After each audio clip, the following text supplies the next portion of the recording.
batuye Leta Zunze Ubumwe za Amerika mu bushakashatsi bwakozwe, abasaga miliyoni 273.71 bavuze ko bakoresheje iy'agati mu mwaka wa 2019. Niba umaze imyaka nibura 30 ukaba uturuka mu muryango wifashije, nta kabuza ko imaze kugera ku mubiri inshuro nibura 32,450. Mu bice bitandukanye by'isi yatangiye gukoreshwa kuva kera, aho muri Aziya yo hagati ho muri Babuloni ya kera, ibisa nayo byatangiye gukoreshwa mu myaka ya hafi 2800 mbere y'ivuka rya Kristo. Ubu zirakorwa mu moko menshi atandukanye, harimo izo gukaraba, kumesa no gusukura ibikoresho bitandukanye. Ni isabune. Muhawe ikaze muri Emission Ungurwa, ikiganiro kikugezaho ingingo zitandukanye, ubumenyi n'ikoranabuhanga. Ikaze nanone.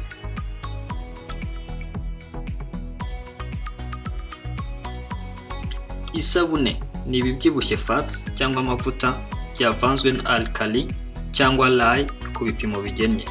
Amavuta aturuka ku nyamaswa cyangwa ibimera, mu gihe alkali ari ikinyabutabire cyitwa lye, akenshi bari caustic soda cyangwa caustic potash. Ariko ikunda gukoreshwa ni caustic soda kuko caustic potash itanga isabune yoroshye. Aha ni byiza kwibuka ko lye ari solution alkaline, ikaba ifite pH cyangwa potentiel en hydrogène iri hejuru ya 7. Mu gukora isabune ikomeye bar soapmaking, lye iba ari hydroxide de sodium cyangwa NaOH, mu gihe mu isabune isukika hifashishwa hydroxide de potassium cyangwa KOH nk'uko twabivuze hejuru. Iyo amavuta na lye bivanzwe mu bushyuhe bibyara isabune. Iyi reaction yitwa saponification. Lye idakoreshejwe, saponification ntishoboka, bivuga ko lye ari ingenzi cyane mu gukora isabune.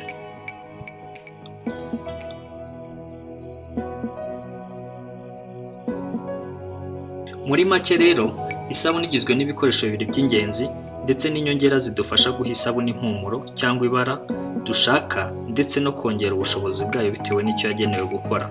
Harimo nko kuyoga cyangwa se kuyikoresha mu gufura. Icyambere twavugamo ni amavuta, akaba akomoka ku bimera cyangwa ku matungo. Kuyakomoka ku bimera twavuga nka oliva, amamesa, coconut ndetse n'andi. Hakaba n'akomoka ku matungo twavugamo nk'amavuta y'inka. Lye nk'uko twabibonye hejuru nayo ibikenewe cyane. Icya gatatu twavuzemo ni inyongera, aha tukaba twavuga nk'umuhumuro, amabara, ibituma isabune yawe ireta kurusha cyangwa se n'ibituma itubuka.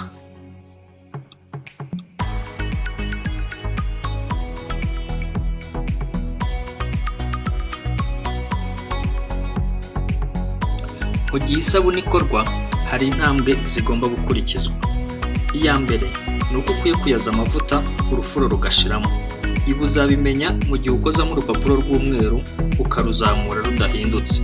Intambwe ya kabiri, ukwiye kureka amavuta yawe agahora byibuze mu gihe cy'amasaha hagati ya 12 na 28.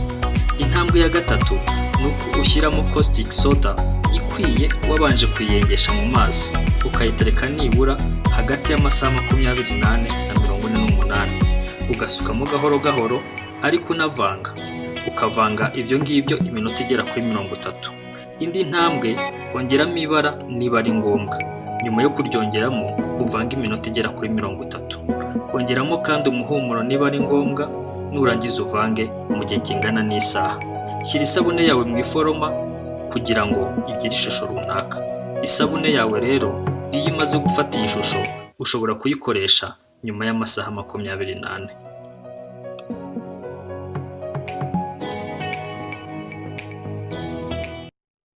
Reka noneho turebere hamwe uko isabune ikora. Muri ibi bihe isi ihanganye n'icyorezo cya coronavirus, ishami ry'umuryango w'abibumbye ryita ku buzima OMS ryashyize gukaraba intoki hakoreshejwe amazi meza n'isabune hagati y'amasegonda 40 na 60 nk'imwe mu ngamba zo kurwanya ikwirakwira ry'iki cyorezo. Isaa 10:34 z'igicamunsi ku itariki ya 12 Kamena 2013, Ryan Jaslow wa CBS News yatangaje ko mu bushakashatsi bwashyizwe ahagaragara na Michigan State University, 95% by'abantu badakaraba ibiganza neza uko bikwiriye. Ku bantu 3,700 bwakoreweho mu bwiherero rusange, 33% ntibakoresheje isabune, mu gihe 10% bo batigeze banakaraba.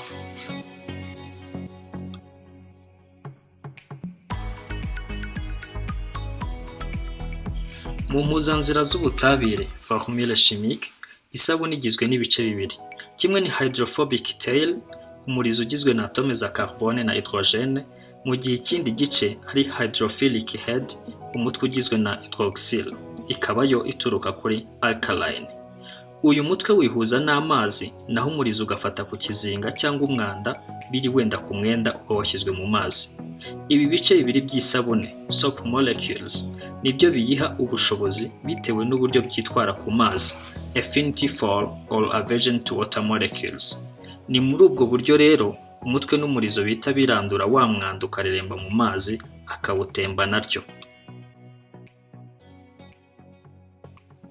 Mu gutegura iki kiganiro twifashishije imbuga nka statistica.com, twifashisha kandi slideshare.net, mu nyandiko yanditswe na Munyaneza Janvier kuri soap manufacturing, twifashishije kandi urubuga healthline.com. Ndagushimiye. Kora subscribe, like na share kuri Passion Media YouTube channel, utwandikire unaduha inyunganizi. Unadusabe kandi ingingo wifuza ko twazaganiraho mu biganiro bya Emission Ungurwa bitaha. Imana ikurinde naho ubutaha.